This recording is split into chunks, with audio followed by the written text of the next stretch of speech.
ਖਾਲਸਾ ਜੀ। ਚੈਨਲ ਨੂੰ ਸਬਸਕ੍ਰਾਈਬ ਕਰਨ ਤੋਂ ਬਾਅਦ 'ਚ ਆਲ ਨੋਟੀਫਿਕੇਸ਼ਨ ਨੂੰ ਜ਼ਰੂਰ ਔਨ ਕਰੋ ਤਾਂ ਕਿ ਸਾਡੀ ਕਥਾ ਕੀਰਤਨ ਦੀ ਹਰ ਵੀਡੀਓ ਤੁਹਾਡੇ ਤੱਕ ਪਹੁੰਚਦੀ ਰਹੇ ਅਤੇ ਵੀਡੀਓ ਨੂੰ ਲਾਈਕ ਕਰਨਾ ਨਾ ਭੁੱਲਣਾ ਜੀ। ਸ੍ਰੀ ਵਾਹਿਗੁਰੂ ਸਾਹਿਬ ਜੀਓ। ਤੁਪਕੰ ਤੜਾਕ ਬਹੁ ਸ਼ੋਰ ਸ਼ੋਰ, ਹੱਥ ਕਰੇ ਤੁਰਕ ਤਨ ਢੋਰ ਢੋਰ। ਤੁਪਕੰ ਤੜਾਕ ਬਹੁ ਸ਼ੋਰ ਸ਼ੋਰ, ਹੱਥ ਕਰੇ ਤੁਰਕ ਤਨ ਫੋਰ ਫੋਰ। परम सन्मान आवर साहिब कमाल बारगाह इनायत के मालक, कलयुगी जीवों के उद्धार करता, साहिब सहाबा जोत रूप हर आप, महिमा दे मालक तन तन तन गुरु पिता श्री गुरुदेव गुरु गोबिंद सिंह साहिब जी दे महान बरकतमई इनायतमई रस लबरेज चरण कमलां च विराजमान गुरु प्यारी साध संगत, गुरुदेव जी दी महान इनायत दा सदका साडे सारियां दे सिर ते मेहरमतमई रखे हथ दा सदका जीवन दा अज दा दिन भी प्राप्त होया और इस नवे दिन दी जो नवे जन्म समान है ये शाम अजीजुल निवाज गनीमुल खराज पातशाह गुरु गोबिंद सिंह महाराज जी दे चरण कमलों की खाक दे नाम करना नसीब होया। सतगुरु जी की महान बख्शिश का सदका सोदर चौंकी दे कीर्तन हर कीरत हमरी रहरास आरती अरदास ते फिर साहिब जी दे पावन हुक्मनामे झोली च पाए हैं। आगे सुख मेरे मीता पाछे आनंद प्रभ कीता, परमेश्वर बनत बनाई फिर डोलत कतहु नाई। साचे साहिब स्यों मन मानिया हर सर्ब निरंतर जानिया। सब जी तेरे दयाला अपनी भगत करें प्रतिपाला। भावें सारे ही तेरे जीव ने तेरे पैदा किए हुए, पर जिहड़े तेरे भगत ने उन्होंने तू विशेष ख्याल रखदा है, विशेष उन्होंने प्रतिपालना करदा। सब जी तेरे दयाला अपनी भगत करें प्रतिपाला। ये बोल प्रतक्ष हर गुरु अर्जन देव जी की रचना तो प्राप्त होए, जो संध्या समय हुक्मनामे दे रूप विच सतगुरु जी ने साड़ी झोली च पाए हैं। कुछ समा होर गुरु गोबिंद सिंह महाराज जी दे दादा हजूर तन तन तन तन तन गुरु हरगोबिंद साहिब जी महाराज मेरियां पेरियां दे दाते गरीब नवाज सतगुरु आप जी दे अमृत जीवन दियां अमृत जीवन कथड़ियां प्रेम रंग विच रंगे हुए इतिहासक वाकियात राही गुरु इतिहास विचार गुरु दीदार दी बरकत झोली च पावे। इसलिए जितने माता भराता हाजरीन इत्थे साहिब जी दे घर विच हाजरियां भर रहे हो, ਜਾਂ ਸਾਹਿਬ ਜੀ ਵੱਲੋਂ ਬਖਸ਼ੇ ਹੋਏ ਆਪਣੇ ਘਰ ਵਿੱਚ ਹਾਜ਼ਰੀਆਂ ਭਰ ਰਹੇ ਹੋ। ਪੇਸ਼ਤਰ ਛੋਟੀ ਜਿਹੀ ਧਿਆਨ ਸਾਧਨਾ ਹੈ। ਦੋਹਾਂ ਹੱਥਾਂ ਨੂੰ ਹਿਰਦੇ ਦੇ ਸਾਹਮਣੇ ਜੋੜੋ। ਨੇਤਰ ਬੰਦ ਕਰਕੇ ਐਸਾ ਗਹਿਰਾਈ ਤੋਂ ਮਹਿਸੂਸ ਕਰੀਏ ਕਿ ਸਾਡਾ ਸੀਸ ਗੁਰੂ ਹਰਗੋਬਿੰਦ ਸਾਹਿਬ ਜੀ ਦੇ ਚਰਨ ਕਮਲਾਂ 'ਤੇ ਟਿਕਿਆ ਹੈ ਤੇ ਸਾਹਿਬ ਜੀਆਂ ਨੇ ਮਿਹਰ ਭਰਿਆ ਹੱਥ ਸਾਡੇ ਸਿਰ 'ਤੇ ਰੱਖਿਆ ਹੋਇਆ। ਗੁਰੂਦੇਵ ਜੀ ਦੇ ਸ਼ਬਦ ਰੂਪੀ ਕਦਮਾਂ ਨੂੰ ਗਲਵੱਕੜੀ ਕਰਦਿਆਂ, ਚਰਨ ਚੁੰਮਦਿਆਂ ਹੋਇਆਂ ਗੁਰੂ ਕੀ ਪਾਵਨ ਫਤਿਹ ਦੁਆਰਾ ਸਾਂਝ ਬਣਾਈਏ। ਵਾਹਿਗੁਰੂ ਜੀ ਕਾ ਖਾਲਸਾ, ਵਾਹਿਗੁਰੂ ਜੀ ਕੀ ਫਤਿਹ। ਕੱਲ ਤੱਕ ਸਰਵਣ ਕਰਦਿਆਂ ਪ੍ਰੇਮ ਸਹਿਤ ਆਪ ਨੇ ਸਰਵਣ ਕੀਤਾ ਕਿ ਅਬਦੁਲ ਖਾਨ ਦੀ ਸੈਨਾ ਨੇ ਮਹਾਰਾਜ ਜੀ ਤੇ ਹਮਲਾ ਕਰ ਦਿੱਤਾ। ਸਭ ਤੋਂ ਪਹਿਲਾ ਜਿਹੜਾ ਜਥਾ ਮੈਦਾਨੇ ਜੰਗ ਵਿੱਚ ਆਇਆ, ਜਿਨ੍ਹਾਂ ਤੇ ਸਤਿਗੁਰੂ ਜੀ ਦੀ ਅਥਾਹ ਨਿਵਾਜ਼ਸ਼ ਹੈ, ਰਹਿਮਤ ਦੇ ਪਾਤਰ ਨੇ, ਉਸ ਜਥੇ ਦੇ ਸਿਪਾਹ ਸਾਲਾਰ, ਉਸ ਜਥੇ ਦੇ ਜਰਨੈਲ ਜਥੇਦਾਰ, ਪਾਰ ਬ੍ਰਹਮ ਪਰਮੇਸ਼ਵਰ ਦੇ ਨਾਮ ਵਿੱਚ ਰੰਗਿਆ ਹੋਇਆ ਹਿਰਦਾ ਭਾਈ ਜੱਟੂ ਸਾਹਿਬ ਨੇ। ਭਾਈ ਜੱਟੂ ਜੀ ਜਿਨ੍ਹਾਂ ਨੂੰ ਮਹਾਰਾਜ ਨੇ ਇੱਕ ਸੈਨਿਕ ਟੁਕੜੀ ਦਾ ਜਰਨੈਲ ਥਾਪਿਆ। ਬਹੁਤ ਨਾਮ ਅਭਿਆਸੀ ਨੇ, ਬਹੁਤ ਜੁੜਿਆ ਹੋਇਆ ਹਿਰਦਾ, ਸਤਿਗੁਰੂ ਜੀ ਤੋਂ ਸਦਕੇ ਜਾਣ ਵਾਲੇ। ਪਹਿਲੇ ਸਤਿਗੁਰੂ ਜੀ ਦਾ ਦੀਦਾਰ ਕਰਦੇ ਨੇ, ਫਿਰ ਕੋਈ ਅੰਨ ਜਲ ਗ੍ਰਹਿਣ ਕਰਦੇ। ਅੰਮ੍ਰਿਤ ਵੇਲੇ ਦੀ ਦਾਤ ਰੋਜ਼ ਝੋਲੀ 'ਚ ਪੈਂਦੀ ਹੈ। ਸਭ ਤੋਂ ਪਹਿਲਾਂ ਜੂਝਣ ਵਾਸਤੇ ਉਹ ਅੱਗੇ ਚੱਲੇ ਹਨ। ਬੜੀ ਬੰਦੂਕਾਂ ਦੀ ਸਲਖ ਚੱਲੀ ਹੈ। ਕਰ ਹਲਾਹੂਰ ਰੋਕੇ ਪ੍ਰਚੰਡ, ਤੁਪ ਕੰਕੜਾਕ ਬਹੁ ਛੋਰ ਛੋਰ, ਹੱਥ ਅਗਰ ਬੰਡ ਹੱਥ ਕਰੇ ਤੁਰਕ ਤਨ ਫੋਰ ਫੋਰ।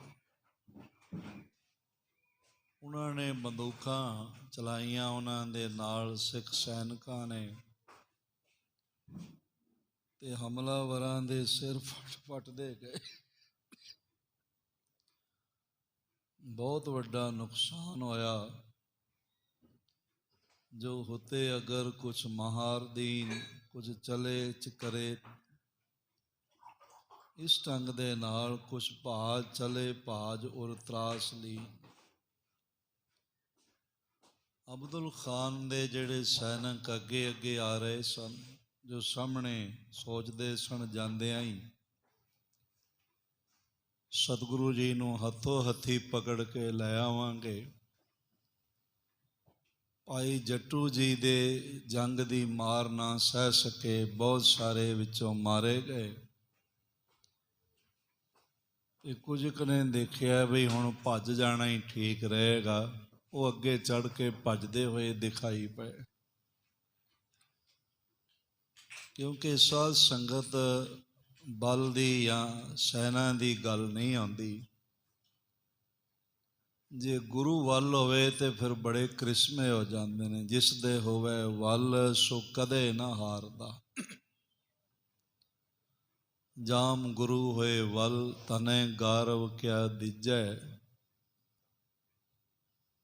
ਮੇਰੇ ਵੱਲ ਗੁਰੂ ਹੈ ਕਿ ਨਹੀਂ ਹੈ, ਇਸ ਦੀ ਪਛਾਣ ਜੇ ਕੋਈ ਚਾਹੇ, ਕਿਵੇਂ ਪਤਾ ਚੱਲੇ ਬਈ ਗੁਰੂ ਮੇਰੇ ਵੱਲ ਹੈ ਕਿ ਨਹੀਂ ਹੈ।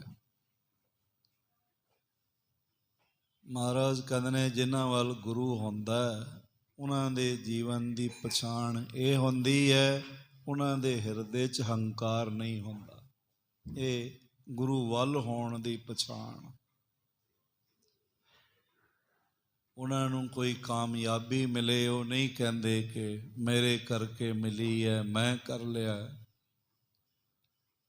ਉਹ ਕਹਿੰਦੇ ਨੇ ਹੇ ਸਤਿਗੁਰੂ ਇਹ ਤੇਰੀ ਦਾਤ ਹੈ, ਤੂੰ ਦੇ ਦਿੱਤੀ ਹੈ।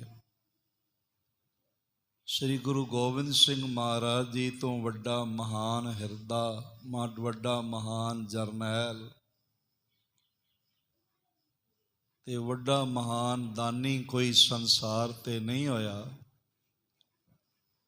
ਉਹਨਾਂ ਵਰਗਾ ਗਿਆਨੀ ਕੋਈ ਨਹੀਂ ਹੋਇਆ, ਉਹਨਾਂ ਵਰਗਾ ਸੰਗੀਤਕਾਰ ਕੋਈ ਨਹੀਂ ਹੋਇਆ, ਉਹਨਾਂ ਵਰਗਾ ਹੋਰ ਨਿਰੰਕਾਰ ਦਾ ਮਨੁੱਖੀ ਆਕਾਰ ਕੋਈ ਨਹੀਂ ਹੋਇਆ।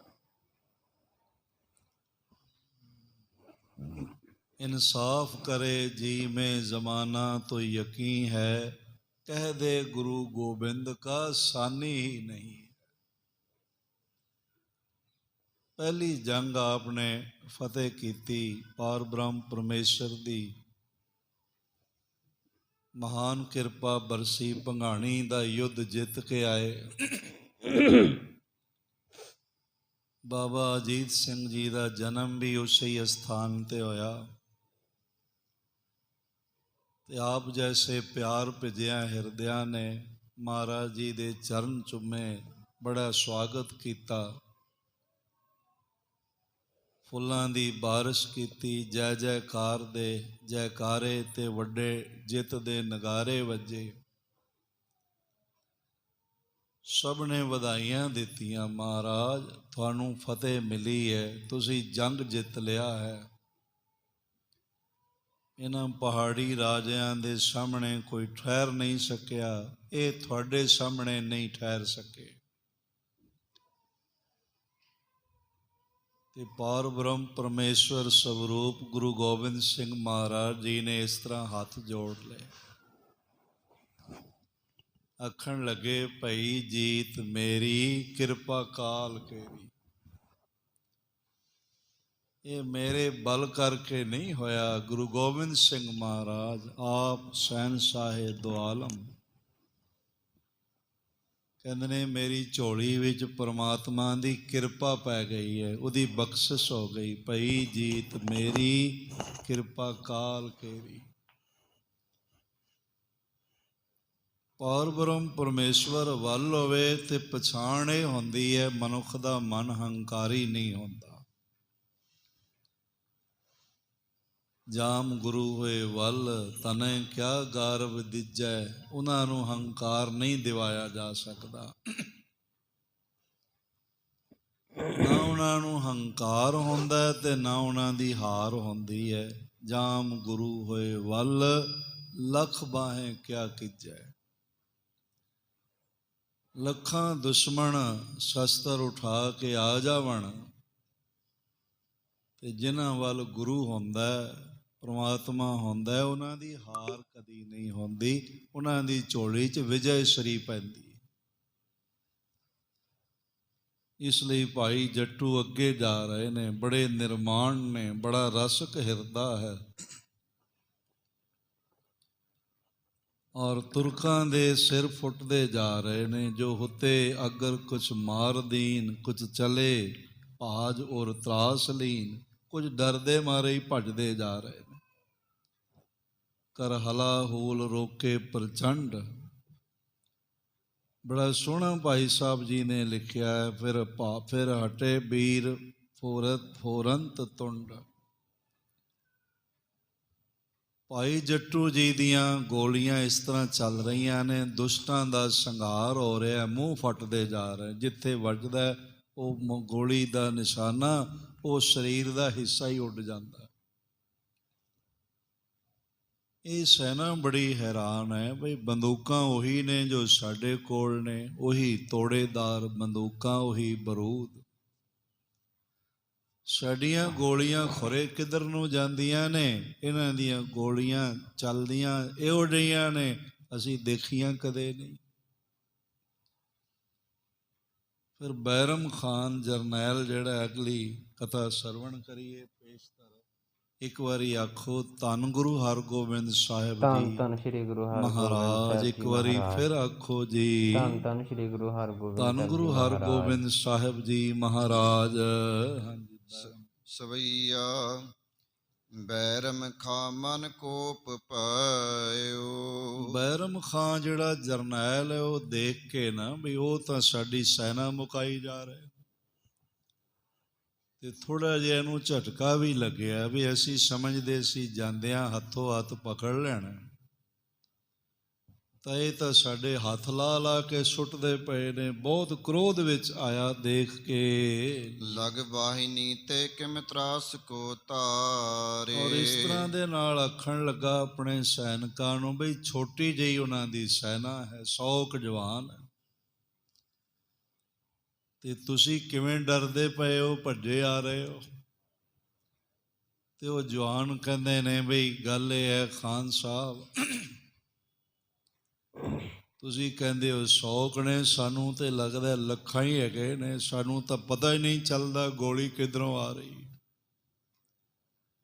ਅਸੀਂ ਜਿਤਨੀ ਦੇਰ ਤੱਕ ਸਿਸਤ ਬਣਾਉਂਦੇ ਹਾਂ, ਤੋੜਾ ਭਰਦੇ ਹਾਂ ਤੇ ਅੱਗ ਲਾਉਂਦੇ ਹਾਂ ਮੁਆਤਾ, ਉਸ ਤੋਂ ਪਹਿਲਾਂ ਸਾਡੀ ਛਾਤੀ ਵਿੱਚ ਗੋਲੀ ਆ ਵੱਜਦੀ ਹੈ। ਖੁਰੇ ਕਿੰਨੇ ਕਣੇ, ਤੁਸੀਂ ਕਹਿੰਦੇ ਹੋ ਥੋੜੇ ਜਿਹੇ ਨੇ, ਅਸੀਂ ਤਾਂ ਸੋਚਿਆ ਅਸੀਂ ਥੋੜੇ ਜਿਹੇ ਨੇ, ਸਾਨੂੰ ਤਾਂ ਬਹੁਤ ਜ਼ਿਆਦਾ ਨੁਕਸਾਨ ਪਹੁੰਚ ਰਿਹਾ ਤੇ ਕ੍ਰੋਧਿਤ ਹੋ ਰਿਹਾ। ਲਗ ਬਾਹਣੀ ਤੇ ਕਿਮ ਤਰਾਸ ਕੋ ਧਾਰੇ। ਛੋਟੀ ਜਿਹੀ ਸੈਨਾ ਤੋਂ ਇੰਨੇ ਕਿਉਂ ਡਰ ਰਹੇ ਹੋ? ਜੰਗ ਨਿਸੰਗ ਕਰੋ ਹਟ ਕੈ। ਆਖਣ ਲੱਗਾ ਬਿਲਕੁਲ ਨਿਡਰ ਹੋ ਕੇ ਜੰਗ ਕਰੋ, ਇਹਨਾਂ ਦੇ ਨਾਲ ਪਿੱਛੇ ਹੋ ਕੇ ਫਿਰ ਜੰਗ ਕਰੋ ਤੇ ਫਿਰ ਇਹਨਾਂ ਨੂੰ ਪਿੱਛੇ ਕਰੋ। ਇੱਕ ਬਾਰ ਤੁਫੰਗਨ ਛੋਰੋ ਸਾਰੇ। ਇੱਕੋ ਦਮ ਸਾਰੀਆਂ ਬੰਦੂਕਾਂ ਇਹਨਾਂ ਤੇ ਚਲਾ ਦੇਵੋ। ਦੌਰ ਪਰੇ ਗੁਰ ਸੈਨ ਕੇ ਊਪਰ। ਫਿਰ ਜਦ ਇਸ ਤਰ੍ਹਾਂ ਇਸਨੇ ਬੈਰਮ ਖਾਨ ਨੇ ਇਹਨਾਂ ਨੂੰ ਮਿਹਣਾ ਮਾਰਿਆ ਵੀ ਨਿੱਕੀ ਜਿਹੀ ਸੈਨਾ ਤੁਹਾਡੇ ਕੋਲ ਕਾਬੂ ਨਹੀਂ ਆ ਰਹੀ, ਫਿਰ ਇਹ ਕ੍ਰੋਧਿਤ ਹੋ ਕੇ ਨਾ ਫਿਰ ਦੌੜ ਕੇ ਭਾਈ ਜੱਟੂ ਜੀ ਵੱਲ ਆਏ ਹਨ। ਯੋਂ ਗੁਲਕਾ ਬਰਖੀ ਤਿਸ ਬਾਰੇ। ਫਿਰ ਇਸ ਤਰ੍ਹਾਂ ਦੇ ਨਾਲ ਗੋਲੀਆਂ ਬਰਸੀਆਂ ਹਨ ਜਿਵੇਂ ਕਿ ਚੇਤ ਮੈਂ ਬਾਰਦ ਘੋਰ ਕਹਤਾਏ ਹੋ। ਜਿਵੇਂ ਚੇਤ ਦੇ ਮਹੀਨੇ ਵਿੱਚ ਬੱਦਲ ਇੱਕਦਮ ਹੀ ਆ ਜਾਂਦਾ ਹੈ ਨਾ, ਪਤਾ ਨਹੀਂ ਚੱਲਦਾ, ਬੱਦਲ ਦੇ ਮੌਸਮ ਤੇ ਨਹੀਂ ਆਉਂਦਾ। ਸਾਵਣ ਦੀ ਘਟਾ ਨਹੀਂ ਕਹੀ, ਕਿਉਂਕਿ ਸਾਵਣ ਤੇ ਬੱਦਲਾਂ ਦਾ ਮੌਸਮ ਆਉਂਦਾ, ਚੇਤ ਬੱਦਲਾਂ ਦਾ ਮੌਸਮ ਨਹੀਂ ਆਉਂਦਾ। ਜਿਵੇਂ ਚੇਤ ਵਿੱਚ ਇੱਕੋ ਦਮ ਬੱਦਲ ਚੜ ਕੇ ਆ ਜਾਵਣ। ਵੇਗ ਕਰੇ ਕਨ ਕਾਗਨ ਡਾਰੇ। ਔਰ ਇਸ ਤਰ੍ਹਾਂ ਦੇ ਨਾਲ ਬੜੀ ਤੇਜ਼ੀ ਨਾਲ, ਬੜਾ ਜ਼ੋਰ ਲਾ ਕੇ, ਬੜੇ ਨਿਸ਼ਾਨੇ ਲਾ ਕੇ, ਚੇਤ ਮੈਂ ਬਾਰਦ ਘੋਰ ਕੇ ਧਾਏ ਹੋ। ਬੇਗ ਕਰੇ ਗੁਲਕਾਂ, ਬੇਗ ਕਰੇ ਕਰਕਾਂ ਗਨ ਭਾਰੇ। ਜਿਵੇਂ ਗਲੇ ਬਰਸਦੇ ਨੇ ਨਾ, ਚੇਤ ਦੇ ਮਹੀਨੇ ਬੱਦਲ ਆ ਜਾਏ ਚੜ ਕੇ, ਅਨਹੋਣੀ ਗੱਲ ਜਿਵੇਂ ਹੁੰਦੀ ਹੈ, ਇਸ ਤਰ੍ਹਾਂ ਇਹਨਾਂ ਦੀਆਂ ਗੋਲੀਆਂ ਗੁਰਸਿੱਖ ਸੈਨਿਕਾਂ ਤੇ ਬਰਸਣ ਲੱਗ ਪਈਆਂ। ਬੈਰਮ ਖਾਨ ਪਰਿਓ ਜਬ ਆਏ ਕੈ। ਇਸ ਤਰ੍ਹਾਂ ਬੈਰਮ ਖਾਨ ਆ ਕੇ ਹੱਲਾ ਕਰਕੇ ਪਿਆ। ਸ਼੍ਰੀ ਗੁਰੂ ਕੇ ਪਟ ਕ੍ਰੋਧਤ ਭਾਰੇ। ਗੁਰੂ ਪਾਤਸ਼ਾਹ ਜੀ ਦੇ ਜਿਹੜੇ ਸੂਰਮੇ ਨੇ, ਭਾਈ ਕਲਿਆਣਾ ਆਦਿਕ, ਇਹ ਬੜੇ ਦੇਖ ਕੇ ਵੀਰ ਰਸ ਵਿੱਚ ਆ ਰਹੇ ਹਨ। ਨੇਰ ਕਰਿਓ ਗਹਿ ਤੋਮਰ ਤੀਰਨ ਮਾਰਤ। ਲਾਗੇ ਹੋ ਕੇ ਇਹਨਾਂ ਨੇ ਬਰਸੀਆਂ ਤੀਰ ਆਦਿਕ ਚਲਾਉਣੇ ਸ਼ੁਰੂ ਕੀਤੇ। ਬੋਲਨ ਕੇ ਲਲਕਾਰੇ। ਮਾਰਤ ਬੋਲਨ ਕੇ ਲਲਕਾਰੇ, ਤੇ ਇੱਕ ਦੂਜੇ ਨੂੰ ਲਲਕਾਰਦੇ ਪਏ ਬਈ ਹੁਣ ਅੱਜ ਸਾਹਮਣੇ ਦੋ ਦੋ ਹੱਥ ਕਰੀਏ। ਜੋ ਤੁਰਕਾਨ ਕੀ ਸੈਨ। ਜਿਹੜੀ ਤੁਰਕਾਂ, ਜੋ ਤੁਰਕਾਨ ਕੀ ਸੈਨ ਵਧੀ ਬਹੁ ਜਿਹੜੀ ਸੈਨਾ ਵਧੀ ਹੋਈ ਉਹਦਾ ਵੱਧ ਕਰ ਦਿੱਤਾ। ਜੋ ਤੁਰਕਾਨ ਕੀ ਸੈਨ ਵਧੀ ਵੱਧ। ਉਹਨਾਂ ਸਾਰੀਆਂ ਸੈਨਾਵਾਂ ਦਾ ਜੋ ਅੱਗੇ ਵੱਧ ਕੇ ਆਈਆਂ, ਗੁਰਸਿੱਖ ਸੈਨਿਕਾਂ ਨੇ ਵੱਧ ਕਰ ਦਿੱਤਾ। ਸਭੀ ਹੈ ਤੇ ਪਰ ਡਾਰੇ। ਔਰ ਇਸ ਤਰ੍ਹਾਂ ਦੇ ਨਾਲ ਕੀਨ ਸਭੀ ਹੈ ਤੇ ਧਰ ਡਾਰ।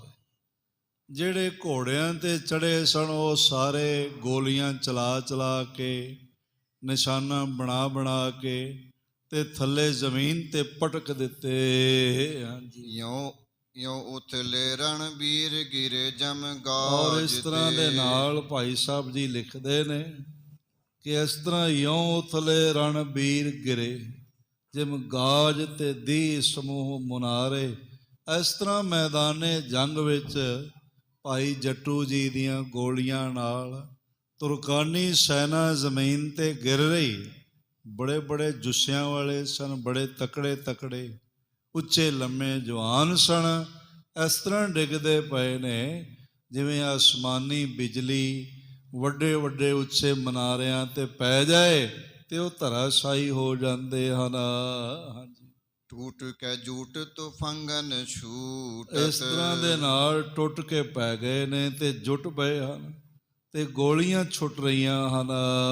ਫਿਰ ਅਰੇ ਕਰ ਵਾਰ ਤੇ ਨਿਕਾਰੇ। ਫਿਰ ਲਾਗੇ ਲਾਗੇ ਜਦ ਹੋ ਗਏ ਤਾਂ ਫਿਰ ਉਸ ਵੇਲੇ ਸੂਰਮਿਆਂ ਨੇ ਹੱਥ ਵਿੱਚ ਸ੍ਰੀ ਸਾਹਿਬ ਤਲਵਾਰਾਂ ਪਕੜ ਲਈਆਂ। ਬ੍ਰਿੰਦ ਮਨੋ ਚਪਲਾ ਚਮਕੈ। ਇਸ ਤਰ੍ਹਾਂ ਦੇ ਨਾਲ ਬ੍ਰਿੰਦ ਮਨੋ ਚਪਲਾ ਚਮਕੈ ਲਿਪ। ਇਸ ਤਰ੍ਹਾਂ ਦੇ ਨਾਲ ਉਹਨਾਂ ਦੇ ਸ਼ਸਤਰ ਚਮਕ ਰਹੇ ਹਨ ਜਿਵੇਂ ਬਿਜਲੀਆਂ ਚਮਕ ਰਹੀਆਂ ਹੋਣ। ਸ਼ਰੋਨਤ ਸੋ ਰੰਗ ਲਾਲ ਉਗਾਰੇ। ਜਿਵੇਂ ਕਿਸੇ ਨੇ ਲਾਲ ਰੰਗ ਦਾ ਲੇਪ ਕਰ ਦਿੱਤਾ। ਇਸ ਤਰ੍ਹਾਂ ਸੂਰਮਿਆਂ ਦਾ ਖੂਨ ਮੈਦਾਨੇ ਜੰਗ ਵਿੱਚ ਡੁੱਲ ਰਿਹਾ ਹੈ। ਮੋਡਨ ਤੇ ਕਾੜ ਬਾਹੁਨ ਕੋ ਤਾਜ। ਇਸ ਤਰ੍ਹਾਂ ਮੋਢਿਆਂ ਤੋਂ ਕੋਈ ਕੱਟਿਆ ਜਾ ਰਿਹਾ, ਕਿਸੇ ਦੇ ਮੋਢੇ ਹੀ ਲੈਂਦੇ ਜਾ ਰਹੇ, ਕਿਸੇ ਦੀਆਂ ਬਾਹਾਂ ਗਿਰ ਰਹੀਆਂ ਹਨ। ਬਾਹੁਨ ਪੂਮ ਪਰੇਤ ਜੁਜਾਰੇ। ਔਰ ਇਸ ਤਰ੍ਹਾਂ ਉਹਨਾਂ ਦੇ ਜਿਹੜੇ ਵਾਹਨ ਨੇ, ਘੋੜੇ ਆਦਿਕ ਜਾਂ ਰਥ ਹੋਵਣਗੇ, ਉਹ ਸਾਰੇ ਉਹਨਾਂ ਤੋਂ ਜੁਝਾਰੂ ਸੂਰਮੇ ਜੰਗ ਦੇ ਮਾਹਰ ਧਰਾਸ਼ਾਈ ਹੋ ਰਹੇ ਹਨ। ਗਰੀਬ ਕਟੀ ਕਿਸ ਜਾਂਗ ਕਟੀ ਕਿਸ। ਕਿਸੇ ਦੀ ਧੌਂ ਗਰਦਨ ਕੱਟੀ ਗਈ, ਕਿਸੇ ਦੀ ਜਾਂਗ ਲੱਤਾਂ ਕੱਟੀਆਂ ਗਈਆਂ। ਛਾਤੀ ਫਟੀ ਕੇ ਗਿਰ ਹਾਏ ਤੇ ਉਚਾਰੇ। ਕਿਸੇ ਦਾ ਕਲੇਜਾ ਫਟ ਗਿਆ ਤੇ ਹਾਏ ਹਾਏ ਕਰਦਾ ਉਹ ਯਮ ਲੋਕ ਨੂੰ ਜਾ ਪਹੁੰਚਿਆ। ਲੋਥ ਪੈ ਲੋਥ ਗਈ ਗਿਰ ਕੈ। ਔਰ ਇਸ ਤਰ੍ਹਾਂ ਦੇ ਨਾਲ ਲੋਥਾਂ ਤੇ ਲੋਥਾਂ ਚੜ ਗਈ। ਬੜਾ ਹੈਰਾਨ ਹੈ ਬੈਰਮ ਖਾਨ ਬਈ ਹੁੰਦਾ ਕੀ ਪਿਆ। ਅਸੀਂ ਕੁਝ ਹੋਰ ਸੋਚਿਆ ਸੀ ਪਰ ਇਹ ਕੋਈ ਹੋਰ ਹੀ ਭਾਣਾ ਵਰਤ ਰਿਹਾ ਹੈ। ਸਾਡੇ ਸੂਰਮਿਆਂ ਦੀਆਂ ਤਾਂ ਲਾਸ਼ਾਂ ਤੇ ਲਾਸ਼ਾਂ ਚੜ ਗਈਆਂ ਹਨ। ਬਹੁ ਸ਼ਰੋਨਤ ਕੇ ਛੁੱਟ ਚਾਲ ਪਨਾਰੇ। ਤੇ ਫਿਰ ਖੂਨ ਦੇ ਪਰਨਾਲੇ ਵਗਦੇ ਪਏ। ਇੰਝ ਲੱਗਦਾ ਜਿਵੇਂ ਬਹੁਤ ਬਾਰਿਸ਼ ਹੋਈ ਹੋਵੇ ਤੇ ਛੱਤਾਂ ਤੋਂ ਪਾਣੀ ਪਰਨਾਲਿਆਂ ਰਾਹੀਂ ਥੱਲੇ ਆਉਂਦਾ। ਇਸ ਤਰ੍ਹਾਂ ਮਾਨੋ ਖੂਨ ਦੇ ਪਰਨਾਲੇ ਛੁੱਟ ਰਹੇ ਹਨ। ਬੋਲਤ ਕਾਬ ਪਕਾ ਪਕ। ਔਰ ਇਸ ਤਰ੍ਹਾਂ ਦੇ ਨਾਲ ਘਾਵ ਜਿਹੜੇ ਨੇ ਉਹਨਾਂ ਚੋਂ ਜਦ ਜ਼ਖਮਾਂ ਵਿੱਚੋਂ ਖੂਨ ਨਿਕਲਦਾ ਤੇ ਬੜਾ ਖੂਨ ਹੈ ਸੂਰਮਿਆਂ ਵਿੱਚ। ਜਿਵੇਂ ਕਿਸੇ ਬੋਤਲ ਆਦਿਕ ਚੋਂ ਜਲ ਬਾਹਰ ਗਿਰੇ ਨਾ ਤੇ ਉਹਦੀ ਇੱਕ ਆਵਾਜ਼ ਹੁੰਦੀ ਹੈ। ਇਸ ਤਰ੍ਹਾਂ ਖੂਨ ਜਦ ਜ਼ਖਮਾਂ ਵਿੱਚੋਂ ਜ਼ਖਮ ਹੁੰਦੇ ਨੇ, ਖੂਨ ਅੰਦਰ ਉਬਾਲੇ ਮਾਰ ਰਿਹਾ ਤੇ ਉਹ ਬਾਹਰ ਡਿੱਗਦਾ ਤੇ ਇੱਕ ਭੱਕ ਭੱਕ ਦਾ ਸ਼ਬਦ ਇਸ ਤਰ੍ਹਾਂ ਆਵਾਜ਼ ਹੁੰਦੀ ਹੈ। ਬ੍ਰਿੰਦ ਗਿਰੇ ਹੋਏ ਘਾਇਲ ਜਾਤ ਪੁਕਾਰੇ। ਤੇ ਬਹੁਤ ਸਾਰੇ ਘਾਇਲ ਹੋ ਰਹੇ ਨੇ ਤੇ ਪੁਕਾਰਾਂ ਕਰ ਰਹੇ ਹਨ। ਹਾਥਨ ਮੈਂ ਤਰਵਾਰ ਗਹੀ। ਇਸ ਤਰ੍ਹਾਂ ਦੇ ਨਾਲ ਹਾਥਨ ਮੈਂ ਤਲਵਾਰ ਗਹੀ ਨਿਕ ਸੇਤਨ ਸੋ। ਬਹੁਤ ਸਾਰਿਆਂ ਨੇ ਸੂਰਮਿਆਂ ਨੇ ਹੱਥਾਂ ਵਿੱਚ ਤਲਵਾਰਾਂ ਪਕੜੀਆਂ ਹੋਈਆਂ ਨੇ ਜੰਗ ਕਰਨ ਵਾਸਤੇ। ਨਿਕਸੇ ਤਨ ਪ੍ਰਾਨ ਪਹਿਨਾ ਹੈ ਨਿਡਾਰੇ। ਔਰ ਇਸ ਤਰ੍ਹਾਂ ਦੇ ਨਾਲ ਸਾਰਿਆਂ ਦੇ ਉਹਨਾਂ ਦੇ ਪ੍ਰਾਣ ਨਿਕਲਦੇ ਜਾ ਰਹੇ ਨੇ। ਨਿਕਸੇ ਤਨ ਪ੍ਰਾਣ ਪਹਿਨਾ ਹਨ ਡਾਰੇ। ਇਸ ਤਰ੍ਹਾਂ ਪ੍ਰਾਣ ਜਿਹੜੇ ਨੇ ਉਹ ਨਿਕਲਦੇ ਪਏ ਨੇ, ਜੀਵਨ ਉਹਨਾਂ ਦਾ ਜਾਂਦਾ ਪਿਆ ਹੈ। ਪਰ ਹੱਥਾਂ ਵਿੱਚੋਂ ਜ਼ਮੀਨ ਤੇ ਡਿੱਗ ਕੇ ਵੀ ਪ੍ਰਾਣ ਨਿਕਲ ਗਏ ਨੇ, ਪਰ ਸ਼ਸਤਰ ਹੱਥਾਂ ਵਿੱਚ ਹੀ ਪਕੜੇ ਹੋਏ। ਭਾਵ ਉਹਨਾਂ ਦੇ ਮਨ ਵਿੱਚ ਇਤਨਾ ਯੁੱਧ ਦਾ ਚਾਅ ਹੈਗਾ। ਇਸ ਤਰ੍ਹਾਂ ਆਏ ਕਿ ਤਲਵਾਰਾਂ ਹੱਥਾਂ ਵਿੱਚ ਹੀ ਪਕੜੀਆਂ ਰਹਿ ਗਈਆਂ। ਜਿਵੇਂ ਅਚਾਨਕ ਕਿਸੇ ਦੀ ਮੌਤ ਹੋ ਜਾਏ ਨਾ ਤੇ ਜਿਹੜੀ ਚੀਜ਼ ਹੱਥ ਵਿੱਚ ਹੋਵੇ ਹੱਥ 'ਚ ਹੀ ਰਹਿ ਜਾਂਦੀ ਤੇ ਬੰਦਾ ਜਾ ਪਹੁੰਚਦਾ ਹੈ ਕਿ ਬਾਇਸ ਗੀਤ ਕੁਮਾਏ ਮਹਾ। ਇਸ ਤਰ੍ਹਾਂ ਦੇ ਨਾਲ ਗਿੱਦੜ ਗਿੱਦੜੀਆਂ ਆਦਿਕ ਜਿਹੜੇ ਮਾਸ ਭਖਸ਼ਣ ਵਾਲੇ ਹਨ। ਹਾਂਜੀ। ਬੜ ਕੰਕ ਅਗਾਧ ਹੈ ਮਾਸ ਆਹਾਰੇ। ਜਿਹੜੇ ਕੰਕ ਸਫੈਦ ਚੀਲਾਂ ਜਿਹੜੇ ਇੱਲਾਂ ਹੁੰਦੀਆਂ ਨੇ, ਉਹ ਆਦਿਕ ਬਹੁਤ ਵੱਡਾ ਮਾਸ ਖਾ ਖਾ ਕੇ ਤੇ ਰੱਜ ਰਹੀਆਂ ਹਨ। ਦੋਹਰਾ ਇਤ ਗੁਰ ਕੋ ਬੜ ਸੂਰਮਾ ਜਟੂ ਅਰਿਓ ਹੰਕਾਰ। ਇਸ ਗੁਰੂ ਪਾਤਸ਼ਾਹ ਮਹਾਰਾਜ ਜੀ ਦੀ ਸੈਨਾ ਦੇ ਸਿਪਾਹ ਸਾਲਾਰ ਸਤਿਕਾਰਯੋਗ ਮਹਾਨ ਸੰਤ ਸਿਪਾਹੀ ਜਿਨ੍ਹਾਂ ਦਾ ਨਾਮ ਭਾਈ ਜੱਟੂ ਹੈ, ਉਹਨਾਂ ਦੇ ਮਨ ਵਿੱਚ ਵੀ ਭਾਈ ਸਾਹਿਬ ਨੇ ਹੰਕਾਰ ਸ਼ਬਦ ਵਰਤਿਆ। ਪਰ ਹੰਕਾਰ ਜਿਹੜਾ, ਇਹਨੂੰ ਹੰਕਾਰ ਦੇ ਰੂਪ ਚ ਨਾ ਲੈਣਾ। ਇਹ ਸਤਿਗੁਰੂ ਜੀ ਦਾ ਭਰੋਸਾ ਹੈਗਾ, ਮਹਾਰਾਜ ਦੇ ਭਰੋਸੇ ਦਾ ਬਲ ਹੈ। ਪਰਵਾਹ ਨਹੀਂ ਕਰਦਾ। ਉਹ ਸੋਚਦੇ ਨੇ ਵੀ ਬੜੇ ਹੰਕਾਰ ਵਿੱਚ ਹੈ, ਪਰ ਇਹ ਸਤਿਗੁਰੂ ਜੀ ਦੇ ਸਤਿਕਾਰ ਵਿੱਚ ਹੈ। ਵੀਰ ਰਸ ਵਿੱਚ ਆ ਕੇ ਮਹਾਰਾਜ ਜੀ ਤੇ ਹਮਲਾ ਕੀਤਾ, ਉਸ ਕਰਕੇ ਇਹ ਅੜ ਖਲੋਤੇ ਹੋਏ ਹਨ ਜੰਗ ਵਿੱਚ। ਖਾਨ ਮੁਹੰਮਦ ਤੁਰਕ ਕਾ ਦੋਨੋਂ ਪੀਰੇ ਜੁਝਾਰ। ਤੇ ਸਾਹਮਣੇ ਇਹਨਾਂ ਦੇ ਖਾਨ ਮੁਹੰਮਦ ਹੈ, ਜਿਹੜਾ ਬੈਰਮ ਖਾਨ ਨੇ ਪਹਿਲਾਂ ਭੇਜਿਆ ਹੋਇਆ, ਅਬਦੁਲ ਖਾਨ ਨੇ ਭੇਜਿਆ ਹੋਇਆ ਹੈ। ਇਹ ਸਾਹਮਣੇ ਸਾਹਮਣੇ ਦੋਵੇਂ ਹੋ ਗਏ ਹਨ, ਭਾਈ ਸਾਹਿਬ ਭਾਈ ਜੱਟੂ ਜੀ ਅਤੇ ਮੁਹੰਮਦ ਖਾਨ। ਨਰਾਜ ਛੰਦ ਤਵੈ ਸਕੋਪ ਸਿੱਖ ਹੋਵੈ ਕਰੇ। ਕਿਰਪਾਨ ਨੰਗਿਆ ਤਬੇ ਸਕੋਪ ਸਿੱਖ ਹੋਵੈ ਕਰੇ, ਕਿਰਪਾਨ ਨੰਗਿਆ। ਇਸ ਤਰ੍ਹਾਂ ਦੇ ਨਾਲ ਜਿਹੜੇ ਗੁਰਸਿੱਖ ਨੇ, ਜਦੋਂ ਉਹਨਾਂ ਤੇ ਹਮਲਾ ਕਰ ਰਹੇ ਨੇ ਤੇ ਅੱਗੋਂ ਵੀਰ ਰਸ ਵਿੱਚ ਆ ਕੇ ਉਹਨਾਂ ਨੇ ਨੰਗੀਆਂ ਕਿਰਪਾਨਾਂ, ਜਿਵੇਂ ਜੰਗ ਵਿੱਚ ਹੁੰਦਾ ਹੈ ਆਮ ਕਰਕੇ, ਜੰਗ ਵਿੱਚ ਕੋਈ ਕਿਰਪਾਨਾਂ ਮਿਆਨ ਵਿੱਚ ਨਹੀਂ ਹੁੰਦੀ, ਇਸ ਤਰ੍ਹਾਂ ਦੇ ਨਾਲ ਚਮਕ ਰਹੀਆਂ ਹਨ। ਤੇ ਗਾ ਪ੍ਰਹਾਰ ਬਾਰ ਬਾਰ ਹੀ ਸੁਰੰਗ ਰੰਗ ਚੰਗਿਆ। ਇਸ ਤਰ੍ਹਾਂ ਦੇ ਨਾਲ ਬਾਰ-ਬਾਰ ਇੱਕ ਦੂਜੇ ਤੇ ਹਮਲਾ ਹੋ ਰਿਹਾ ਹੈ ਔਰ ਖੂਨ ਦਾ ਰੰਗ ਵਿੱਚ ਰੰਗੇ ਹੋਏ ਹਨ। ਕੜਾ ਕੜੀ ਮਚਾਏ ਕੈ ਨਚਾਏ ਕਾਲ ਜੀ ਸੀ। ਇਸ ਤਰ੍ਹਾਂ ਉਹਨਾਂ ਦੀ ਤਲਵਾਰ ਕੜ ਕੜ ਢਾਲਾਂ ਤੇ ਵੱਜਦੀ ਪਈ, ਗੋਲੀਆਂ ਚੱਲ ਰਹੀਆਂ ਹਨ। ਮਾਨੋ ਇਹ ਤਲਵਾਰ ਨਹੀਂ ਹੈ, ਇਹ ਕਾਲ ਦੀ ਜ਼ਬਾਨ ਹੈਗੀ ਹੈ, ਜੋ ਸਭ ਨੂੰ ਲਪਕ ਲਪਕ ਕੇ ਖਾਂਦੀ ਜਾ ਰਹੀ ਹੈ। ਵਾਰ ਮਾਰ ਮਾਰ ਕੇ ਪੁਕਾਰ ਗਾਜ ਸੀ। ਇਸ ਤਰ੍ਹਾਂ ਦੇ ਨਾਲ ਪੁਕਾਰ ਪੁਕਾਰ ਕੇ ਇੱਕ ਦੂਜੇ ਨੂੰ ਵੰਗਾਰ ਵੰਗਾਰ ਕੇ ਪੁਕਾਰ ਗਾਜ ਸੀ। ਬੜਾ ਸੋਹਣਾ ਭਾਈ ਸਾਹਿਬ ਨੇ ਲਿਖਿਆ ਹੈ ਕਿ ਮਾਰੋ ਮਾਰ ਪੁਕਾਰਦੇ ਹਨ, ਸ਼ੇਰਾਂ ਦੀ ਤਰ੍ਹਾਂ ਗੱਜਦੇ ਹਨ। ਸਦੀਰ ਵੀਰ ਵੀਰ ਕੈ ਸਰੀਰ ਕਾਟ ਡਾਰ ਤੇ। ਇਸ ਤਰ੍ਹਾਂ ਦੇ ਨਾਲ ਵੀਰ ਸੂਰਮੇ ਇੱਕ ਦੂਜੇ ਸਰੀਰ ਦੇ ਟੁਕੜੇ ਟੁਕੜੇ ਕਰਕੇ ਸੁੱਟ ਰਹੇ ਹਨ। ਅਬੀਰ ਪੀਰ ਨਾ ਗਿਨੈ ਸਮੂਹ ਸ਼ਸਤਰ ਮਾਰਤੇ। ਤੇ ਬੜੇ ਨਿਰਭੈ ਨੇ ਸਤਿਗੁਰੂ ਜੀ ਦੇ ਸੂਰਮੇ। ਉਹਨਾਂ ਨੂੰ ਕੋਈ ਜ਼ਖਮ ਵੀ ਲੱਗ ਜਾਏ ਤੇ ਪੀੜਾ ਦਾ ਅਨੁਭਵ ਨਹੀਂ ਕਰਦੇ ਕਿ ਬੜਾ ਦਰਦ ਹੈ, ਬੜੀ ਪੀੜਾ ਹੋ ਰਹੀ ਹੈ। ਔਰ ਇਸ ਤਰ੍ਹਾਂ ਦੇ ਨਾਲ ਜਿਹੜਾ ਸਤਿਗੁਰੂ ਪਾਤਸ਼ਾਹ ਜੀ ਦਾ ਮਿਲਿਆ ਹੋਇਆ ਬਲ ਹੈ, ਉਸ ਨਾਲ ਸਮੂਹ ਸ਼ਤਰੂਆਂ ਨੂੰ ਮਾਰ ਰਹੇ ਹਨ। ਕਮੰਡ ਜੰਗ ਕੋ ਪਰਿਓ ਪ੍ਰਚੰਡ ਸੂਰਮਾਨ ਤੇ। ਇਸ ਤਰ੍ਹਾਂ ਦੇ ਨਾਲ ਪ੍ਰਚੰਡ ਭਾਵ ਘਮਾਸਾਨ ਜੰਗ ਚੱਲਦਾ ਪਿਆ।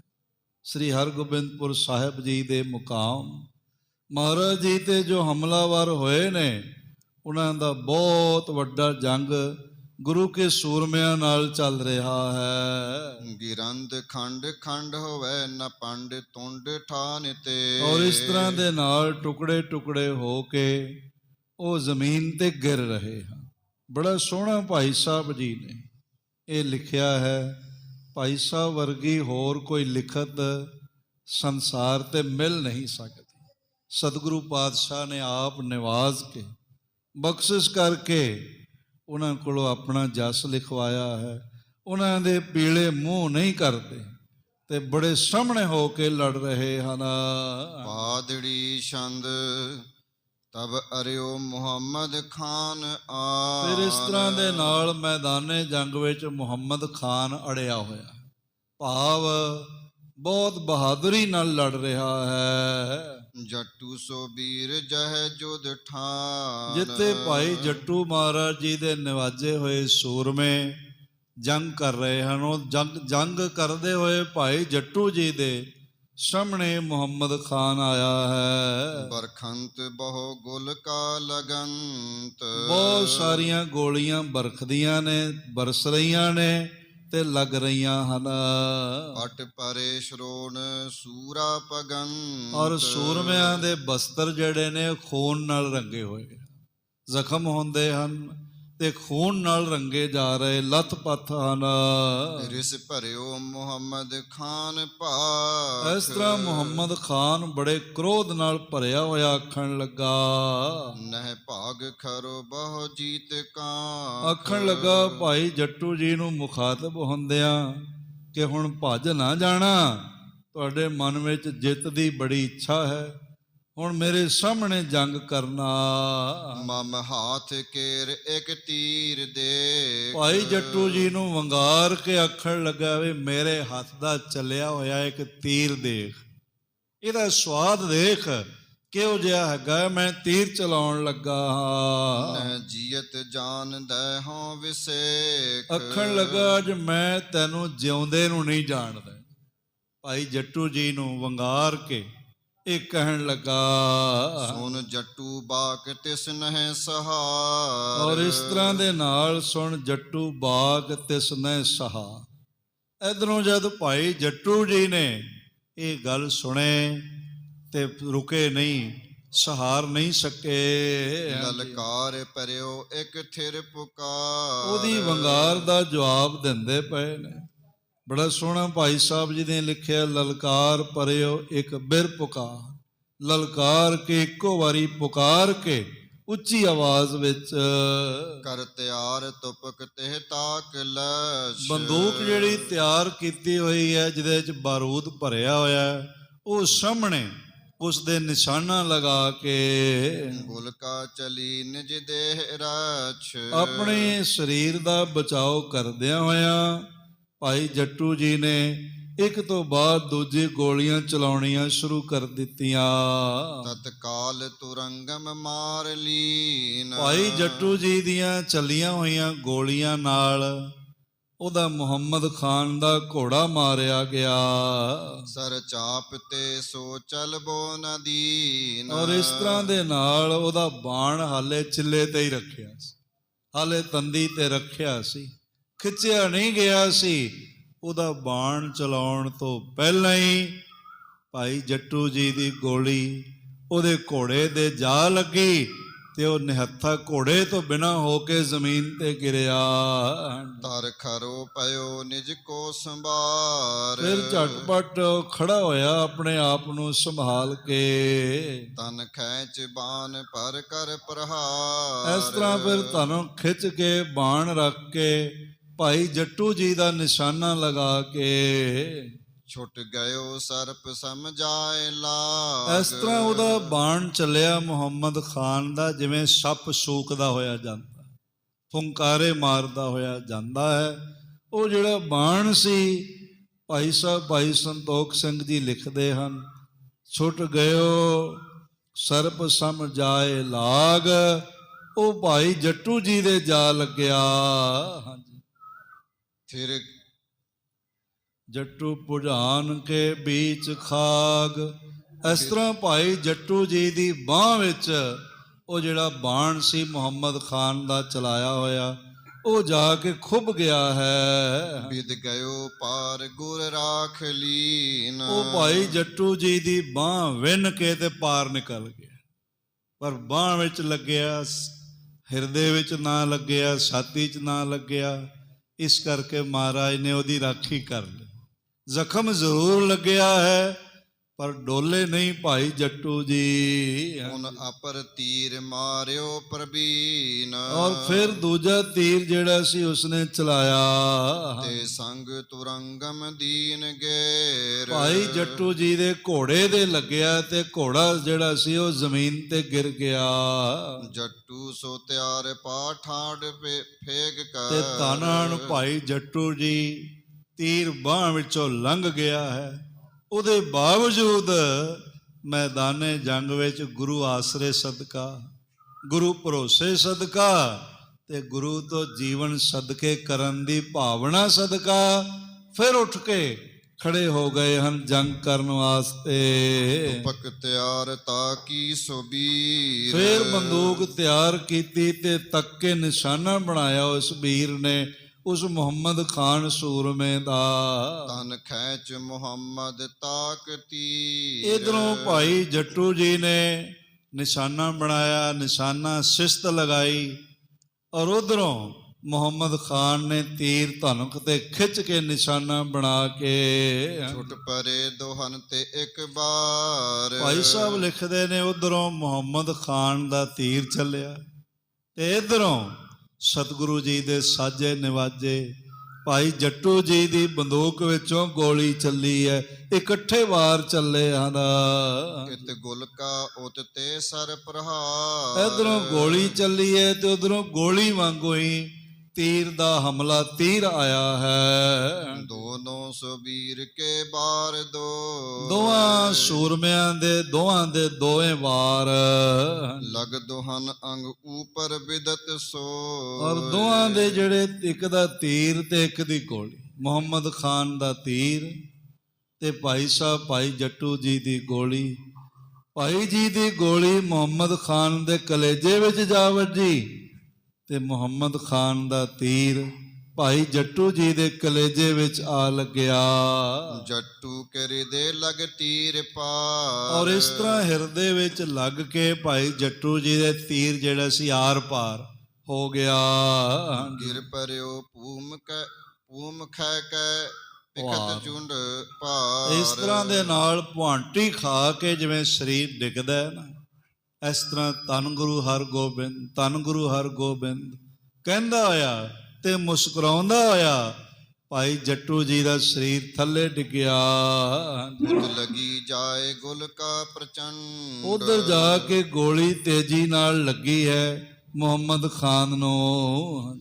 ਫਟ ਗਇਓ ਤੁੰਡ ਪਟ ਪਿਖਤ ਝੁੰਡ, ਸਾਰੇ ਦੇਖਦੇ ਪਏ ਨੇ, ਉਹਦਾ ਜਿਹੜਾ ਮੂੰਹ ਸੀ ਨਾ ਉਹ ਫਟ ਗਿਆ, ਦੋ ਹਿੱਸਿਆਂ ਵਿੱਚ ਵੰਡਿਆ ਗਿਆ। ਦੋਨੋਂ ਸੁਬੀਰ ਜੁਜੇ ਜੁਝਾਰ, ਦੋਵੇਂ ਹੀ ਸੂਰਮੇ ਬਹੁਤ ਜੰਗ ਵਿੱਚ ਜੁਝਾਰੂ ਹਨ ਤੇ ਜੂਝੇ ਹਨ, ਚੰਗਾ ਜੰਗ ਕੀਤਾ ਹੈ। ਦਲ ਦੋਹਨ ਦਿਸਨ ਤੇ ਪਟ ਨਿਹਾਰ, ਦੋਹਾਂ ਪਾਸਿਆਂ ਦੇ ਸੂਰਮੇ ਦੇਖਦੇ ਪਏ ਕਿ ਉਧਰੋਂ ਮੁਹੰਮਦ ਖਾਨ ਭਾਈ ਸਾਹਿਬ ਭਾਈ ਜੱਟੂ ਜੀ ਦੀ ਗੋਲੀ ਨਾਲ ਉਹਦੇ ਮੂੰਹ ਵਿੱਚ ਵੱਜੀ ਤੇ ਸਾਰਾ ਮੂੰਹ ਚਿਤੜੇ ਚਿਤੜੇ ਹੋ ਗਏ, ਭਾਵ ਉਹਦਾ ਸਿਰ ਹੀ ਉੱਡ ਗਿਆ। ਤੇ ਇਧਰ ਭਾਈ ਸਾਹਿਬ ਜੀ ਦੇ ਹਿਰਦੇ ਵਿੱਚ ਮੁਹੰਮਦ ਖਾਨ ਦਾ ਇਕੱਠੇ ਸਾਂਝੇ ਵਾਰ ਹੋਏ, ਤੀਰ ਲੱਗਿਆ ਤੇ ਛਾਤੀ ਤੋਂ ਆਰ ਪਾਰ ਹੋ ਗਿਆ। ਇਹ ਸਾਰੇ ਦੇਖਦੇ ਪਏ ਹਨ ਅਰ ਰਾਏ ਪਰੇ ਉਪਰ ਸੁਤਾਰ, ਤੇ ਹਮਲਾ ਕਰਕੇ ਇੱਕੋ ਵਾਰੀ ਸਿੱਖ ਸੈਨਿਕਾਂ ਤੇ ਆ ਪਏ ਹਨ। ਇੱਕ ਬਾਰ ਖੈਚ ਕਰ ਵਾਰ ਕਾਏ, ਇੱਕੋ ਵਾਰੀ ਸਾਰਿਆਂ ਨੇ ਤਲਵਾਰਾਂ ਖਿੱਚ ਕੇ ਹਮਲਾ ਕਰ ਦਿੱਤਾ, ਇੱਕ ਦੂਜੀ ਸੈਨਾ ਨੂੰ ਜ਼ਖਮੀ ਕਰਨ ਲੱਗ ਪਏ। ਲਰ ਮਰਤ ਤੁਰਕ ਨੈ ਅਟਕ ਹੋਤ, ਔਰ ਇਸ ਤਰ੍ਹਾਂ ਦੇ ਨਾਲ ਲੜਦੇ ਹਨ, ਤੁਰੰਤ ਮਰਦੇ ਹਨ ਤੇ ਕੋਈ ਰੋਕ ਨਹੀਂ ਰਿਹਾ ਸਾਹਮਣੇ। ਤਰਵਾਰ ਕੇ ਤੋ ਮਰ ਗਹਿ ਉਦੋ, ਇਸ ਤਰ੍ਹਾਂ ਦੇ ਨਾਲ ਤਲਵਾਰ ਜਾਂ ਬਰਛੀਆਂ ਉੱਚੀਆਂ ਹੱਥਾਂ ਵਿੱਚ ਹਨ। ਵਾਰਨ ਪ੍ਰਹਾਰ ਨਹਿ ਦੇਰ ਲਾਏ, ਝਟਪਟ ਇੱਕ ਦੂਜੇ ਤੇ ਵਾਰ ਕਰਦੇ ਪਏ ਨੇ, ਇੱਕ ਪਲ ਜਿਤਨਾ ਸਮਾਂ ਵੀ ਜ਼ਾਇਆ ਨਹੀਂ ਕਰਦੇ। ਮੈਦਾਨੇ ਜੰਗ ਵਿੱਚ ਸਮਾਂ ਜ਼ਾਇਆ ਕਰਨਾ ਇਹ ਖੁਦਕੁਸ਼ੀ ਕਰਨ ਬਰਾਬਰ ਹੁੰਦਾ। ਜਿਹੜੇ ਸੂਰਮੇ ਹੁੰਦੇ ਹਨ ਉਹ ਫਿਰ ਝਟਪਟ ਵਾਰ ਕਰਦੇ ਹਨ। ਰਿਸ ਭਰੇ ਅਰੇ ਹੀ ਕਟਤ ਥਾਂ, ਔਰ ਇਸ ਤਰ੍ਹਾਂ ਦੇ ਨਾਲ ਜਿਹੜੇ ਉਹਦੇ ਸੂਰਮੇ ਮੁਹੰਮਦ ਖਾਨ ਦੇ, ਅਬਦੁਲ ਖਾਨ ਦੇ, ਉਹ ਕ੍ਰੋਧ ਨਾਲ ਭਰੇ ਹੋਏ ਹਨ। ਸਤਿਗੁਰੂ ਜੀ ਦੇ ਸਿੱਖ ਸੈਨਿਕ ਇਹ ਵੀਰ ਰਸ ਨਾਲ ਭਰੇ ਹੋਏ ਹਨ। ਮੈਦਾਨੇ ਜੰਗ ਵਿੱਚ ਦਲ ਮਰਿਓ ਕਿਤਕ ਲੋਥਨ ਬਿਥਾਰ, ਇਸ ਤਰ੍ਹਾਂ ਕਾਫੀ ਸਾਰੀ ਸੈਨਾ ਮਾਰੀ ਗਈ ਤੇ ਲਾਸ਼ਾਂ ਦਾ ਢੇਰ ਲੱਗੇ ਹੋਏ ਹਨ। ਪਰ ਰਹੇ ਵੀਰ ਬੰਕੇ ਜੁਝਾਰ, ਔਰ ਇਸ ਤਰ੍ਹਾਂ ਦੇ ਨਾਲ ਭਾਈ ਸਾਹਿਬ ਜੀ ਨੇ ਬੜਾ ਸੋਹਣਾ ਲਿਖਿਆ, ਜ਼ਮੀਨ ਤੇ ਪਏ ਹੋਏ ਨੇ ਬੜੇ ਸੋਹਣੇ ਜੁਝਾਰੂ ਸੂਰ ਮੈਂ। ਇੱਕ ਬਾਰ ਮਾਰ ਸਿੱਖਨ ਸੋ ਕੀਨ। ਔਰ ਇਸ ਤਰ੍ਹਾਂ ਦੇ ਨਾਲ ਇੱਕੋ ਵਾਰ ਫਿਰ ਇਸ ਪਾਸਿਓਂ ਗੁਰਸਿੱਖਾਂ ਨੇ ਵੀ ਮਾਰ ਕੀਤੀ ਹੈ ਉਹਨਾਂ ਤੇ। ਨੈ ਤੁਰਕ ਅਰੇ ਬੜ ਤਰਾਸ ਲੀਨ। ਤੇ ਗੁਰਸਿੱਖਾਂ ਦੇ ਹਮਲੇ ਸਾਹਮਣੇ ਤੁਰਕ ਨਹੀਂ ਖੜੇ ਹੋ ਸਕੇ, ਵੱਡਾ ਡਰ ਉਹਨਾਂ ਨੂੰ ਲੱਗਿਆ। ਗੁਰਬੀਰ ਏਕ ਦਸ ਸਰਤ ਸੰਗ। ਔਰ ਇਸ ਤਰ੍ਹਾਂ ਦੇ ਨਾਲ ਸਤਿਗੁਰੂ ਪਾਤਸ਼ਾਹ ਜੀ ਦਾ ਇੱਕ ਇੱਕ ਵੀਰ 10-10 ਸ਼ਤਰੂਆਂ ਦੇ ਨਾਲ ਠਹਿਰੈ ਨ ਅਗਰ ਪਾਪੀਮ ਜੰਗ। ਬੜਾ ਭਿਆਨਕ ਜੰਗ ਹੋ ਰਿਹਾ ਹੈ। ਗੁਰੂ ਪਾਤਸ਼ਾਹ ਜੀ ਦਾ ਇੱਕ ਇੱਕ ਸੂਰਮਾ ਅਬਦੁਲ ਖਾਨ ਦੀ ਸੈਨਾ ਦੇ 10-10 ਵੱਡੇ ਸਿੱਖਿਅਤ ਸੂਰਮਿਆਂ ਤੇ ਭਾਰੀ ਪੈ ਰਿਹਾ ਹੈ। ਬਹੁ ਕਰੀ ਮਾਰ ਕਲਿਆਣ ਵੀਰ। ਭਾਈ ਸਾਹਿਬ ਭਾਈ ਕਲਿਆਣ ਜੀ ਨੇ ਬਹੁਤ ਮਾਰ ਕੀਤੀ ਹੈ। ਜਦ ਦੇਖਿਆ ਵੀ ਭਾਈ ਜੱਟੂ ਜੀ ਸ਼ਹੀਦ ਹੋ ਗਏ ਹਨ ਤੇ ਬਹੁਤ ਵੱਡਾ ਹਮਲਾ ਭਾਈ ਕਲਿਆਣ ਜੀ ਨੇ ਕੀਤਾ ਹੈ। ਤੋਮਰ ਤੁਫੰਗ ਤਰਵਾਰ ਤੀਰ। ਇਸ ਤਰ੍ਹਾਂ ਬਰਸੇ ਤਲਵਾਰਾਂ ਤੀਰ ਤੇ ਬੰਦੂਕਾਂ ਦੇ ਵਾਰ ਚੱਲਦੇ ਪਏ ਨੇ। ਬੜਾ ਵਿਕਰਾਲ ਰੂਪ ਧਾਰਿਆ ਹੋਇਆ ਹੈ ਜੰਗ ਨੇ। ਪਰ ਹੁਣ ਇਸ ਵੇਲੇ ਵਕਤ ਦਾ ਤਕਾਜ਼ਾ ਹੈ। ਬਾਕੀ ਵਿਚਾਰ ਆਪ ਕੱਲ ਸਰਵਣ ਕਰੋਗੇ। ਬੜੀ ਇਕਾਗਰਤਾ ਤੇ ਪ੍ਰੇਮ ਨਾਲ ਆਪ ਸਾਰਿਆਂ ਨੇ ਸਰਵਣ ਕੀਤਾ ਹੈ। ਸਤਿਗੁਰੂ ਪਾਤਸ਼ਾਹ ਸਭ ਦੀਆਂ ਹਾਜ਼ਰੀਆਂ ਆਪਣੇ ਘਰ ਪ੍ਰਵਾਨ ਕਰਨ। ਭਾਵੇਂ ਆਪ ਮਹਾਰਾਜ ਜੀ ਦੇ ਇਸ ਘਰ ਵਿੱਚ ਬੈਠੇ ਹੋ, ਪਟਨਾ ਗੁਰੂ ਕਾ ਘਰ ਹੈ, ਤੇ ਭਾਵੇਂ ਸੰਸਾਰ ਵਿੱਚ ਕਿਧਰੇ ਵੀ ਗੁਰੂ ਦੇ ਬਖਸ਼ੇ ਹੋਏ ਘਰ ਵਿੱਚ ਬੈਠੇ ਹੋ, ਤੁਹਾਡੀ ਹਾਜ਼ਰੀ ਤਖਤ ਪਟਨਾ ਸਾਹਿਬ ਲੱਗਦੀ ਪਈ। ਮਹਾਰਾਜ ਤੁਹਾਡੀਆਂ ਹਾਜ਼ਰੀਆਂ ਪ੍ਰਵਾਨ ਕਰ ਰਹੇ ਨੇ। ਬਹੁਤ ਸਾਰੇ ਪ੍ਰੇਮੀ ਗੁਰਸਿੱਖਾਂ ਦੇ ਫੋਨ ਆਉਂਦੇ ਨੇ ਕਿ ਅਰਦਾਸ ਕਰੋ, ਮਹਾਰਾਜ ਸਾਨੂੰ ਜਲਦੀ ਤਖਤ ਪਟਨਾ ਸਾਹਿਬ ਦੇ ਦਰਸ਼ਨ ਕਰਾਉਣ। ਤੁਸੀਂ ਵੀ ਸਾਰੇ ਅਰਦਾਸ ਕਰੋ ਕਿ ਮਹਾਰਾਜ ਇਹ ਕਰੋਨਾ ਮਹਾਮਾਰੀ ਦਾ ਸਮੂਲ ਵਿਨਾਸ਼ ਹੋਵੇ। ਤਖਤ ਸ੍ਰੀ ਹਰਿਮੰਦਰ ਜੀ ਪਟਨਾ ਸਾਹਿਬ ਦੇ ਮੁੱਖ ਸੇਵਾਦਾਰ ਜਥੇਦਾਰ ਅਵਤਾਰ ਸਿੰਘ ਜੀ ਹਿੱਤ, ਜਨਰਲ ਸਕੱਤਰ ਭਾਈ ਮਹਿੰਦਰਪਾਲ ਸਿੰਘ ਜੀ ਢਿੱਲੋਂ, ਸਾਰੇ ਅਹੁਦੇਦਾਰਾਂ, ਮੈਂਬਰ ਸਾਹਿਬਾਨ ਅਤੇ ਪਟਨਾ ਸਾਹਿਬ ਜੀ ਦੀਆਂ ਗੁਰੂ ਪਿਆਰੀਆਂ ਸੰਗਤਾਂ ਨੇ ਮਿਲ ਕੇ ਕਰੋਨਾ ਕਾਲ ਵਿੱਚ ਜਿਹੜੇ ਮਰੀਜ਼ ਤੜਪਦੇ ਪਏ ਹਨ, ਜਿਨ੍ਹਾਂ ਨੂੰ ਪ੍ਰਾਣ ਵਾਯੂ ਆਕਸੀਜਨ ਨਸੀਬ ਨਹੀਂ ਹੋ ਰਿਹਾ, ਉਹਨਾਂ ਵਾਸਤੇ ਗੁਰੂ ਗੋਬਿੰਦ ਸਿੰਘ ਮਹਾਰਾਜ ਜੀ ਦੇ ਬਾਲ ਕ੍ਰੀੜਾ ਸਥਲ ਸ੍ਰੀ ਕੰਗਣ ਘਾਟ ਸਾਹਿਬ ਵਿਖੇ ਫ੍ਰੀ ਆਕਸੀਜਨ ਦਾ ਪ੍ਰਬੰਧ ਕੀਤਾ ਗਿਆ ਹੈ। ਉੱਥੋਂ ਲੋੜਵੰਦ ਮਰੀਜ਼ ਆਕਸੀਜਨ ਵਿਦਆਊਟ ਐਨੀ ਕਾਸਟ ਜਿਹੜਾ ਉਹ ਲੈ ਕੇ ਤੇ ਆਪਣੇ ਪ੍ਰਾਣਾਂ ਦੀ ਰਾਖੀ ਕਰ ਸਕਦੇ ਨੇ। ਬਸ ਆਈਡੀ ਲੈ ਕੇ ਆਉਣਾ ਤੇ ਮਰੀਜ਼ ਲਈ ਪ੍ਰਿਸਕ੍ਰਿਪਸ਼ਨ ਲੈ ਕੇ ਆਉਣਾ। ਇਹ ਗੁਰੂ ਗੋਬਿੰਦ ਸਿੰਘ ਮਹਾਰਾਜ ਜੀ ਨੇ ਇਹ ਖਾਲਸੇ ਨੂੰ, ਪਟਨਾ ਸਾਹਿਬ ਦੀਆਂ ਸੰਗਤਾਂ ਨੂੰ ਆਪ ਮਿਹਰ ਕਰਕੇ ਸੇਵਾ ਦਿੱਤੀ। ਇਹ ਪਿੱਛੇ ਜਿਹੇ ਇੱਕ ਸੱਜਣ ਇੱਥੋਂ ਦੇ ਹੀ ਰਹਿਣ ਵਾਲੇ 1 ਲੱਖ ਰੁਪਏ ਦਾ ਚੈੱਕ ਆਕਸੀਜਨ ਵਾਸਤੇ ਮਹਾਰਾਜ ਜੀ ਦੇ ਘਰ ਭੇਟਾ ਕਰਕੇ ਗਏ। ਹੋਰ ਵੀ ਸੰਗਤਾਂ ਵੱਲੋਂ ਕੱਲ੍ਹ ਹੀ 1 ਲੱਖ ਰੁਪਏ ਦਾ ਹੋਰ ਅੱਜ ਹੀ ਟੈਲੀਫੋਨ ਆਇਆ ਸੀ, ਉਹਨਾਂ ਨੇ ਭੇਜਿਆ ਸਕਰੀਨਸ਼ਾਟ, ਉਹਨਾਂ ਨੇ ਆਕਸੀਜਨ ਵਾਸਤੇ ਭੇਜਿਆ। ਆਉਣ ਵਾਲੇ ਦਿਨਾਂ ਵਿੱਚ ਜੋ ਸਰਾਵਾਂ ਬਣ ਰਹੀਆਂ ਹਨ, ਉਹ ਆਪ ਜੀ ਨੂੰ ਪਤਾ ਹੈ ਕਿ ਇੱਕ ਕਮਰੇ ਦਾ ਜਿਹੜਾ ਖਰਚ ਹੈ, ਜਿਹੜਾ ਦਰਮਿਆਨਾ ਥੋੜ੍ਹਾ ਜਿਹਾ ਛੋਟਾ ਕਮਰਾ ਹੈ, ਉਹ 8 ਲੱਖ ਰੁਪਇਆ ਉਸ ਦੀ ਸੇਵਾ ਹੈ। ਜਿਹੜੇ ਵੱਡੇ ਕਮਰੇ ਬਣ ਰਹੇ ਨੇ ਉਹਦੀ 10 ਲੱਖ ਸੇਵਾ ਹੈ। ਸਤਿਗੁਰੂ ਪਾਤਸ਼ਾਹ ਜੀ ਨੇ ਜਿਨ੍ਹਾਂ ਨੂੰ ਮਾਇਆ ਬਖਸ਼ੀ ਹੋਈ ਤੇ ਜਿਨ੍ਹਾਂ ਦਾ ਮਨ ਇਸ ਗੱਲ ਨਾਲ ਸਹਿਮਤ ਹੈ ਕਿ ਇਹ ਮਾਇਆ ਗੁਰੂ ਗੋਬਿੰਦ ਸਿੰਘ ਜੀ ਦੀ ਦਾਤ ਹੈ, ਜਿਨ੍ਹਾਂ ਨੂੰ ਇਹ ਨਹੀਂ ਲੱਗਦਾ ਵੀ ਅਸੀਂ ਕੀਤਾ, ਜਿਨ੍ਹਾਂ ਨੂੰ ਲੱਗਦਾ ਹੈ ਬਈ ਸਾਨੂੰ ਮਹਾਰਾਜ ਨੇ ਦਿੱਤੀ ਹੋਈ ਹੈ, ਮਹਾਰਾਜ ਦੀ ਦਾਤ ਹੈ, ਉਹ ਦਾਤ ਵਿੱਚੋਂ ਮਹਾਰਾਜ ਜੀ ਦੇ ਘਰ ਸੇਵਾ ਕਰ ਸਕਦੇ ਤੇ ਸਤਿਗੁਰੂ ਜੀ ਦੀਆਂ ਖੁਸ਼ੀਆਂ ਪ੍ਰਾਪਤ ਕਰ ਸਕਦੇ ਨੇ। ਵੱਡੀਆਂ ਸੇਵਾਵਾਂ ਚੱਲ ਰਹੀਆਂ ਹਨ। ਹੋਰ ਬਹੁਤ ਸਾਰੀਆਂ ਸੰਗਤਾਂ, ਬਹੁਤ ਵੱਡੀ ਮਾਇਆ ਗੁਰੂ ਗੋਬਿੰਦ ਸਿੰਘ ਮਹਾਰਾਜ ਜੀ ਦੇ ਪਾਵਨ ਘਰ ਵਿੱਚ ਤਖਤ ਸ੍ਰੀ ਹਰਿਮੰਦਰ ਜੀ ਪਟਨਾ ਸਾਹਿਬ ਭੇਜਣ ਲਈ ਤਿਆਰ ਹਨ। ਔਰ